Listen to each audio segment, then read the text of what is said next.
How to add pulse animation in Wix Studio.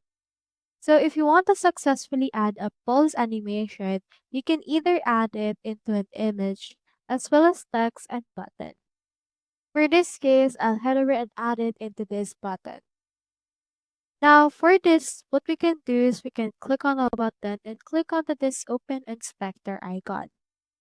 Now just click on this lightning icon in order to go to the animations and effects. So the actual pulse animation is actually found under the hover. So let's expand the hover.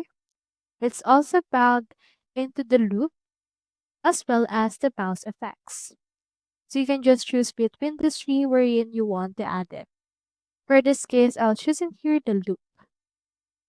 Once you have clicked on that, it should be able to open this. Click onto this pulse option and it should be able to give this button the pulse animation.